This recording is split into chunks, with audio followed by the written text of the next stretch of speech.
Este video surgió de una charla que tuve con unos panas de algunas cositas, y como el tema me pareció interesante, se me ocurrió la idea de defender a los autores, ya sean mangakas, escritores, artistas, directores de cine e incluso actores o actrices.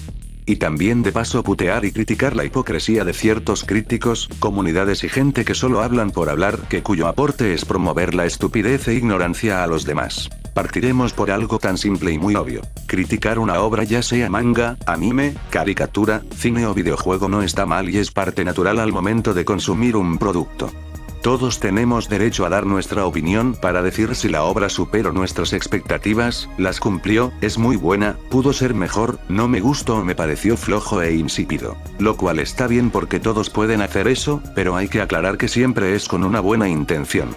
Sin embargo, aquí en las redes sociales es casi imposible ver opiniones fundamentadas porque ya parece que se ha vuelto común ver comunidades, críticos o fans que no solo critican la obra, sino que se quejan en cosas tan insignificantes que nos da a entender que no se vieron la obra o simplemente no la entendieron con el fin de obtener la atención que nunca tuvieron en sus patéticas vidas. Ok, esto se puede pasar por alto y se puede ignorar. Pero lo que no se puede ignorar es cómo desprecian a los autores como persona, llamándolos incompetentes o pocos huevos solo porque no cumplió sus expectativas o fantasías personales. Está bien que te sientas decepcionado de tal evento que prometía ser importante, pero atacar al autor no resuelve el problema y solo quedas como un completo amargado de primera. Para empezar, hay que ponernos en el lugar de los autores.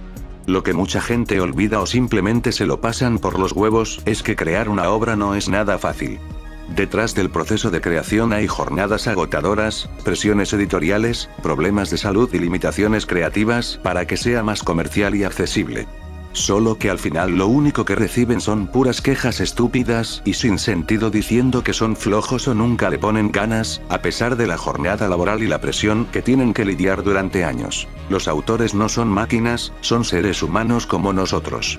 Comen, duermen, cagan, tienen familia, pasatiempos, problemas personales y etcétera, pero, aún así, terminan sus obras. Eso ya es algo que requiere valor y respeto a los mismos. Aunque estos casos pasan en cualquier medio, lo voy a aplicar con la industria del manga, que es donde es más notorio esta situación.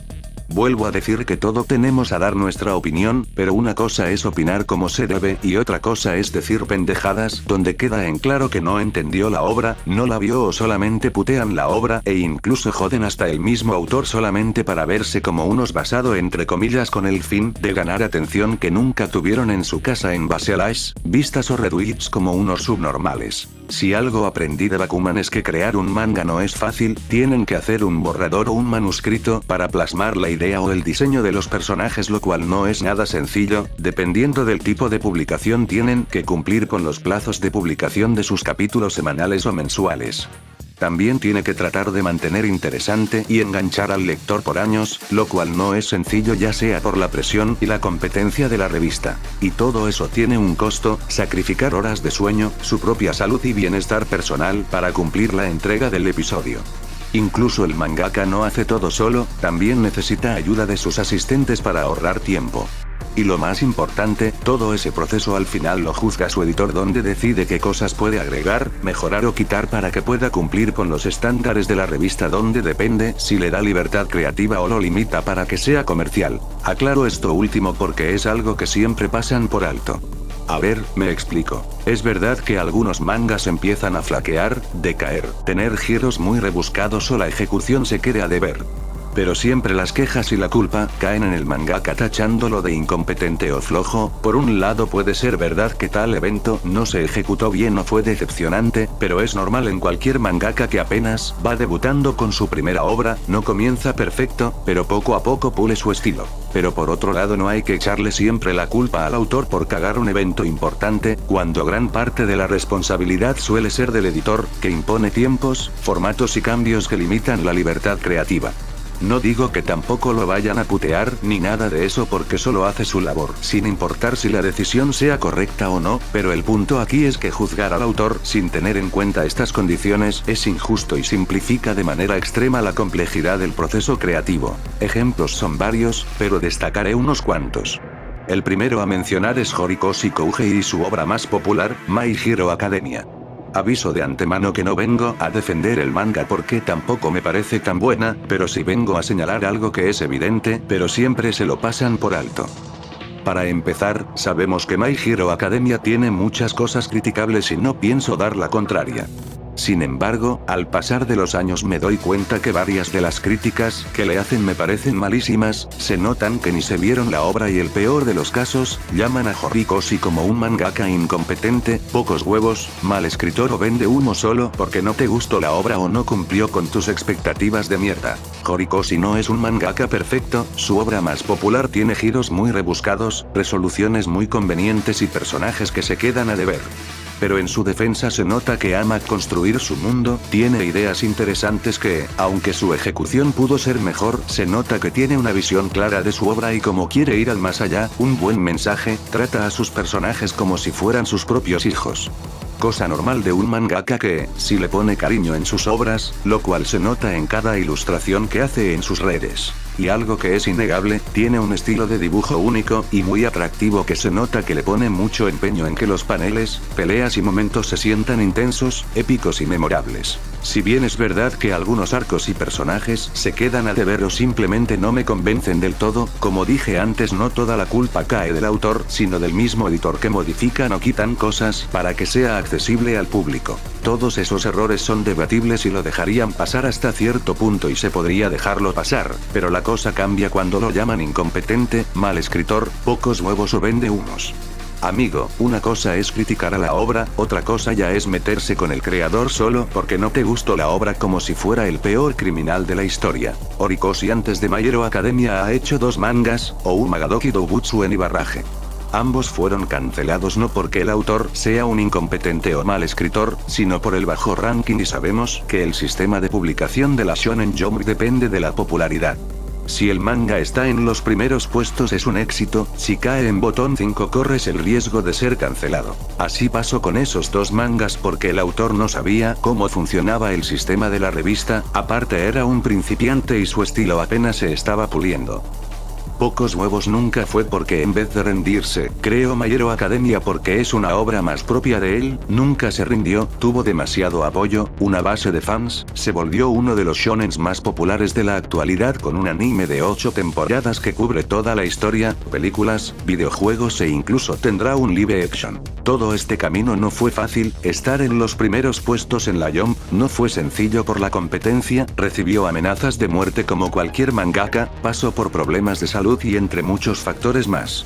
Y con todo lo que pasó incluyendo los altibajos que tiene My Hero Academia, terminó su obra donde al fin pudo cumplir su meta. Eso para mí es tener huevos, los que no tienen huevos son otros que ni se atreven a escribir algo propio y se ponen a criticar series en base a nada. Y de vende humo pues la respuesta es fácil, no todos los autores pueden cumplir las expectativas de los demás.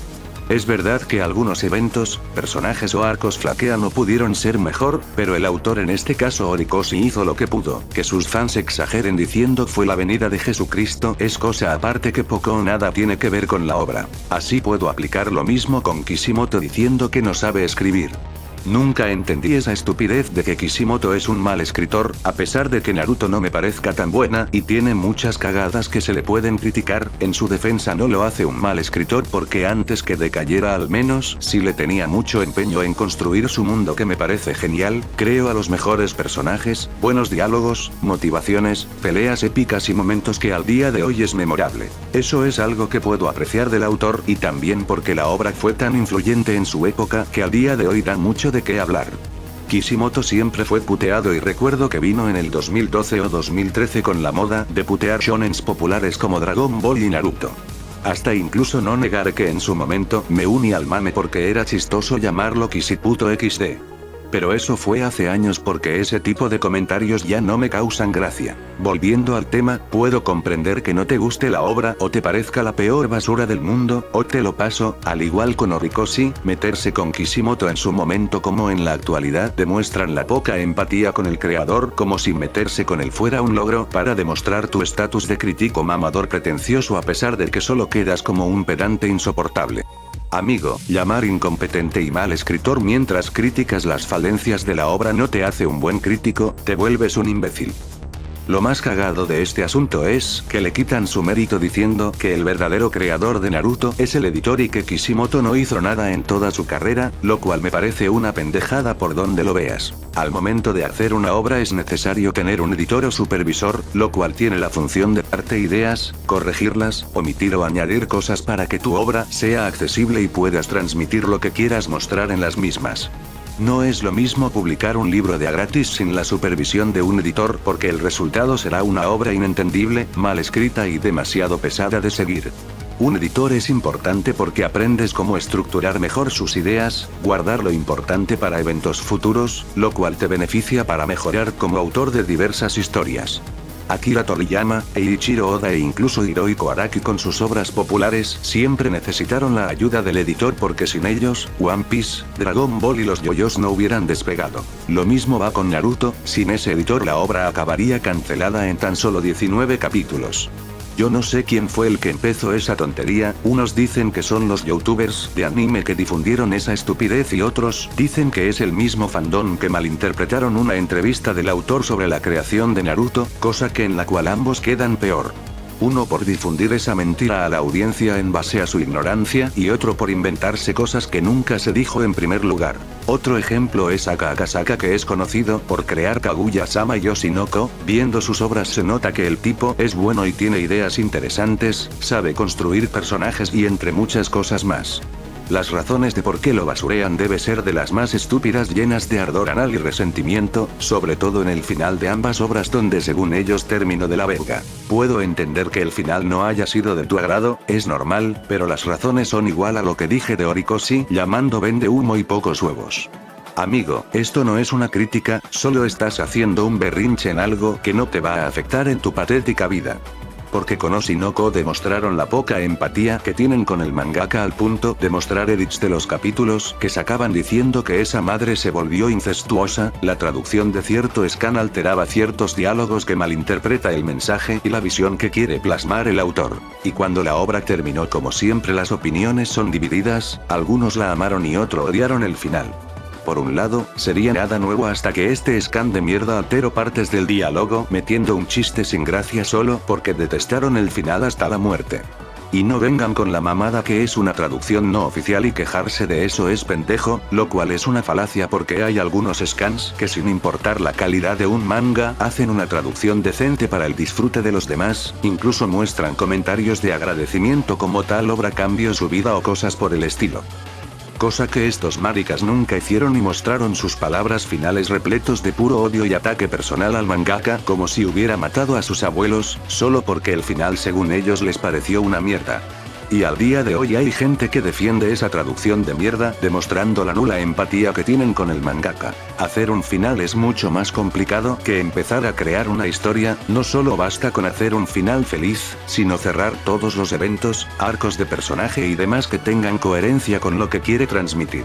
En este caso el final de Oshinoko, aunque no es perfecto, es un cierre coherente para Aqua y toda la obra en sí. Al menos desde mi punto de vista. Por último, el caso más común es la saga de Cell de Dragon Ball. En lo personal esta saga a mí me gusta, pero no voy a negar que tiene demasiadas incoherencias y mierdas que no tiene sentido. Sin embargo, hay que dejar al pobre de Toriyama en paz ya que no tiene la culpa que toda la saga termine todo masacrado, quizás fuimos muy duros por hacernos expectativas demasiado altas en una franquicia que su único propósito es mostrar peleas descerebradas y puras transformaciones a lo pendejo XD. Pero la verdadera razón que la saga de Cell no es porque haga las cosas por las patas, sino porque el editor intervino varias veces que terminó arruinando lo que quería plasmar Toriyama.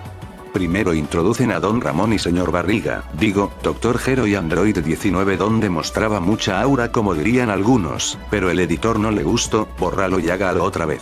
Introduce a Android 17 y 18 como villanos, el editor no le gustó, remuévalo y hágalo de nuevo. Después mete a Cell en su primera forma donde su diseño e introducción causaba demasiado miedo, pero el editor le tenía miedo y que lo haga de nuevo, mete la fase 2 que siendo honesto su diseño no me convence, pero el editor no le gustó y que lo haga de nuevo. Para que finalmente haga el Cell perfecto que conocemos y es tan perfecto que hizo que el editor no andaba chingando la madre XD. Puedo entender que un editor le dé ideas al mangaka para que su obra impulse en ventas y popularidad, pero no mames, solo intervenía a cada rato quitando la visión de Toriyama, que ya se notaba que ya ni se divertía haciendo el manga con tanta exigencia.